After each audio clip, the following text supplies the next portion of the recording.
Hello दोस्तों, नमस्कार। मैं विपुल डोभाल एक बार फिर आप लोगों के सामने उपस्थित हुआ हूँ।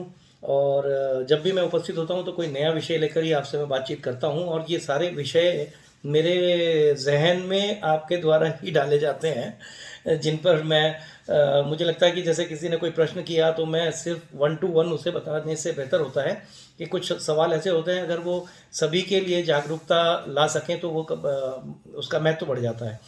तो आज मैं बात करने वाला हूँ आपके साथ अंधविश्वास को लेकर। बहुत सारी हमारी प्रथाएं हैं जिनको हम लोग मानते हैं। हम सिर्फ इसलिए मानते हैं क्योंकि हमने अपने पिताजी, माताजी, दादा दादी, नाना नानी से उसके बारे में सुना होता है, और हमें कोई गुरेज नहीं होता उसको करने में, और हमें लगता है कि इसमें नुकसान भी क्या है ना।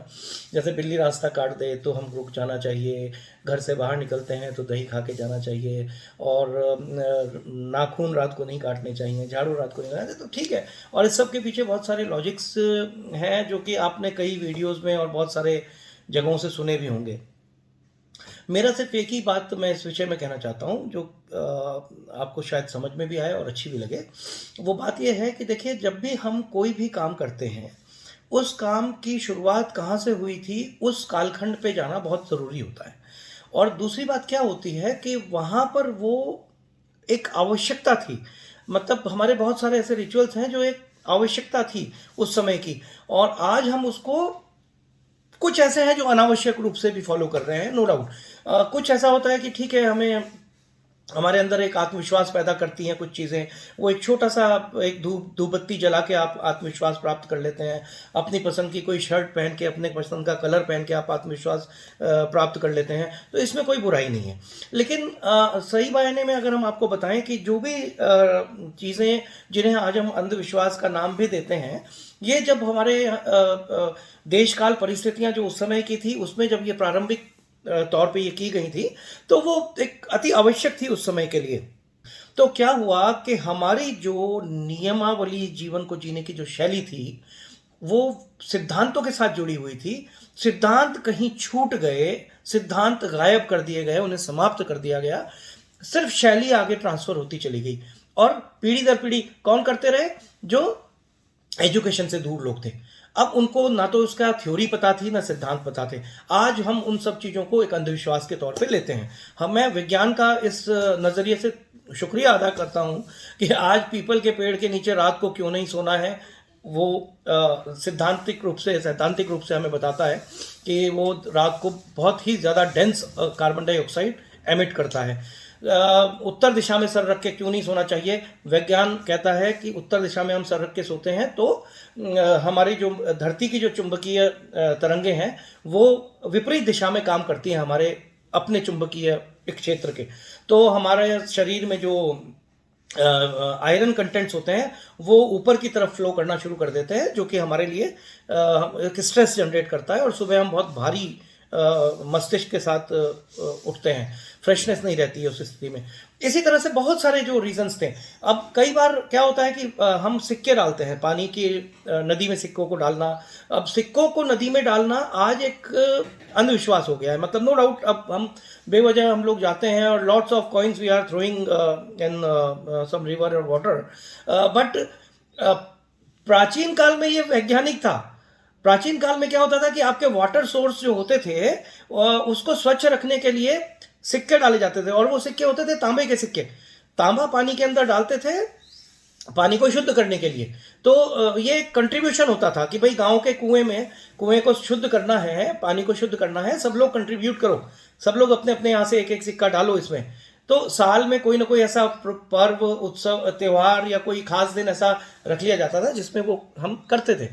आपका जो सुबह पीपल के पेड़ की परिक्रमा होती है, पीपल के पेड़ की जो परिक्रमा है वो बेसिकली क्या है आप जानते हैं? एक वो इतना आपको पता है पृथ्वी पर सबसे ज़्यादा जो ऑक्सीजन एमिट करने वाला जो वृक्ष है वो पीपल का वृक्ष है। तो सुबह महिलाओं को नंगे पांव, या पुरुष भी नंगे पांव, उसकी परिक्रमा किया करते थे। आप सोचिए कि वो एक ऑक्सीजन चैम्बर में परिक्रमा किया करते थे ना। और जाहिर तौर पर जब वो इतनी रिच ऑक्सीजन इनहेल करते थे तो उसके बाद क्या है, पूरा दिन बहुत ताजगी भरा, बहुत फ्रेश रहता था, मन फ्रेश रहता था, उनकी निर्णय लेने की क्षमता स्ट्रांग रहती थी। और निर्णय अगर आप सही ले रहे हैं तो उसका फल आगे आपको हमेशा बहुत ही पॉजिटिव और धनात्मक मिला करता था। तो जिसको आप आज हंसते हैं अंधविश्वास कहकर, वो अंधविश्वास नहीं था, वो उस समय की आवश्यकता थी, और उसमें से बहुत कुछ है जो आज की भी आवश्यकता है, लेकिन हम लोग उसे नकार देते हैं, हम लोग उसे वैज्ञानिक रूप से हम उसे असैद्धांतिक कहते हैं, लेकिन ऐसा नहीं है। हाँ, कुछ चीज़ें ज़रूर हैं, जैसे कि मैं ये मान के चलता हूँ, जैसे दही और चीनी का खा के घर से निकलना हो सकता है। देखिए, उसके पीछे मैं कारण ये मान सकता हूँ कि उस समय क्या होता था कि लोग गांव घर से जब भी निकलते थे तो वो लंबी यात्राएं होती थी, हमने और आपने भी की हुई हैं। आज हम जिन जिन दूरियों को सुबह जाकर और शाम को वापस आ जाया करते हैं ट्रैवल करके, वो दूरियां हमने खुद 4-4 दिन में मैंने ट्रैवल की हुई हैं। तो 2 दिन जाने के लगते थे, 2 दिन फिर आने के लगते थे, फिर वहाँ रुकेंगे, आप ताम झाम अपनी सुविधाओं की सारी चीज़ें लेके हम चलते थे ना। तो जब भी कोई उस समय धूप में निकल रहा है, यात्रा पे जा रहा है, बाकी सब सामग्रियाँ उसने अपने पास सब रख ली हैं। तो एक ऐसी चीज़ होती थी जिसे वो कैरी नहीं कर सकता, but it is helpful in his for dehydration and all. इसके लिए वो काम करता था। क्या था? दही। दही कैरी करेंगे तो 2 घंटे में आगे खराब हो जाएगी, तो क्या होता था, उसको दही पिला के, और दही में चीनी क्यों? क्योंकि इमीडिएटली उसको एक एनर्जी, सोर्स ऑफ एनर्जी, कम से कम वो आगे की आधे दिन की यात्रा सिर्फ उस दही चीनी के ऊपर कर सकता था। दही उसे एक शीतलता देती थी और साथ में चीनी एनर्जी देती थी। लेकिन आज ठीक है, अब हमें उसका ज़रूरत नहीं है, मैं मानता हूँ अब उसकी आवश्यकता उतनी नहीं है, लेकिन अगर हमें एक कॉन्फिडेंस आता है, अगर मुझे आता है, मैं मानता हूँ कि मैं अगर दही और चीनी खा के अपने कार्यालय में जाके बैठता हूँ तो मैं बहुत शांत मन से सोच पाता हूँ। आई डोंट नो ये सच है या नहीं है, बट मैं फील करता हूँ। तो things what you are which you are feeling at your own, आपको लगता है कि नहीं मुझे इससे फ़ायदा है, मुझे इस रिचुअल से फ़ायदा है, तो you just and to enhance your confidence you should follow these rituals, लेकिन हार्मलेस रिचुअल्स, तो इसको आप कर सकते हैं। बिल्ली के रास्ता काटे जाने के ऊपर मैंने काफ़ी स्टडीज़ की हैं इस बीच में, तो उसमें 2-3 रीजंस हैं। जैसे अब हमारे शास्त्रों को पढ़ते हैं तो उसमें आपको बताया जाता है कि बिल्ली जो है राहु की सवारी है। राहु इज सिंबॉलिकली नेगेटिविटी है, डार्कनेस की सवारी है।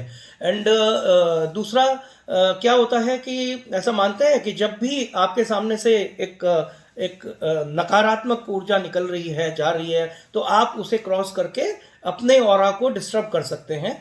एक ही बात थी। दूसरा ऐसा भी है कि प्राचीन काल में लोग जब घुड़सवारी करते थे या लोग बैलगाड़ी से यात्राएं किया करते थे, तो वास्तव में आप इमेजिन करें कि उस समय जब कोई बिल्ली रास्ते में आ जाती थी, रात को आ जाए या दिन में ही आ जाए, तो घोड़ा बिदक जाता था और बैल भी अपने स्थान से बिदक जाते थे। वो उसकी आंखों की जो रोशनी होती है, बहुत तीव्रतम रोशनी होती है, जिससे वो घबरा जाते थे। एक खतरनाक जानवर के किसी के होने का संकेत मिलता था।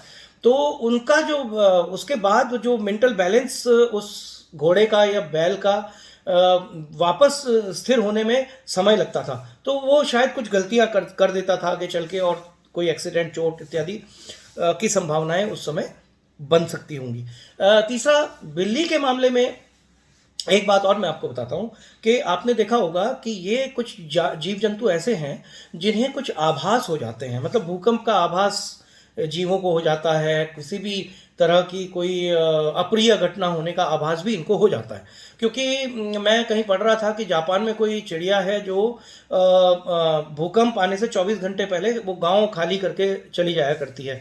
तो लोग उससे अंदाज़ा लगाते हैं कि लगभग 24 घंटे बाद कोई बहुत ही भयंकर स्थिति होने वाली है। वो उस स्थान को, जहाँ पे जो रिक्टर स्केल में केंद्र माना जाता है, उस स्थान को छोड़ के चली जाती है, ऐसा मैंने कहीं पढ़ा। तो इसका मतलब यह है कि इनके पास कोई ना कोई ऐसा सेंस है जो अशुभ, अप्रिय या नेगेटिव एनर्जीज को ये लोग स्कैन कर लेते हैं, ये एनिमल्स स्कैन कर लेते हैं। तो ऐसा भी माना जाता है कि भाई अगर कोई बिल्ली रास्ते से निकल रही है तो इट मीन्स इट इज वो कहीं जगह को छोड़ के जा रही है। एंड वो जो इसलिए जा रही है कि यहाँ पे ज़रूर कोई ना कोई नकारात्मक ऊर्जा आसपास विचरण कर रही है। तो ये बहुत सारे रीज़न थे। अभी मैं कहीं पढ़ रहा था तो उसमें बताया गया था कि हैजा जब फैला था तो हैजा को समझ पाना बहुत मुश्किल था, और उस समय कुछ मेडिकल स्पेशलिस्ट ने कहा कि बिल्ली के बालों में भी ये एक समस्या लग रही है कि इसके थ्रू भी ये फैल रहा है, तो बिल्लियों से दूरी रखें। उस समय जहाँ भी ये इंस्ट्रक्शंस पब्लिक को दिए गए थे कि जहाँ भी आप कोई बिल्ली देखते हैं तो या तो वो बिल्ली चूहा खा के आई है, जो चूहे से ये प्लेग और हैजा जैसी बीमारियां फैल रही थी, और या फिर वो बिल्ली खुद कैरी कर रही है उन बीमारियों को। तो कहा भाई यहाँ से बिल्ली गुजरी है, यहाँ से अब आप आगे मत जाइए, यू टर्न ले लीजिए, because it is not good. ठीक है, अब बिल्ली दिखती है तो उसको थूकने का भी शायद वहीं से प्रचलन हुआ है कि बिल्ली ने रास्ता को क्रॉस कर दिया है तो यहाँ पे अभी कुछ जर्म्स, कुछ कीटाणु होंगे जो हमारे मुंह में चले गए हैं हवा के जरिए, तो यहाँ पे थूक दो, 3 बार थूक के फिर देन मूव अहेड। तो ऐसे बहुत सारे कारण हैं। अब वो कारणों को क्या होता है, हमारे यहाँ एक सबसे बड़ी समस्या ये है कि हम we just have listened it from our ancestors, हमारे पूर्वजों से सुना है, लेकिन वो पूर्वज हमें उस सिद्धांतों को आगे कैरी करने में सक्षम नहीं रहे। तो उसकी वजह से ये सारी की सारी समस्याएं आ गई कि हम इसे वैज्ञानिक माने या अंधविश्वास माने। तो आप यकीन जाने कि जिस समय ये सारी चीज़ें प्रारंभ हुई थी उस समय वो वैज्ञानिक भी थी और आवश्यक भी थी।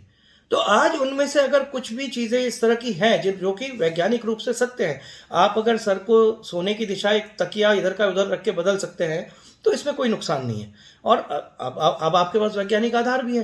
तो इस तरह से बहुत सारी ऐसी चीज़ें हैं जिनको मैं बात करना चाह रहा था, क्योंकि मुझे कहा गया कि भाई ये अंधविश्वास है या क्या है, कैसा है। तो हमेशा आप देश काल परिस्थिति उस समय क्या थी, आज क्या है, उसके अकॉर्डिंग ही हमें मूव करना चाहिए। बस मैं शायद अपना संदेश आप तक पहुंचा चुका हूं, फिर भी आपको कुछ भी इसके अलावा इस विषय में बात करनी हो तो आप ज़रूर नीचे कमेंट बॉक्स पे लिखेंगे और मैं उसका रिप्लाई दूंगा। बहुत बहुत धन्यवाद आप सभी को मुझे सुनने के लिए। Thank you.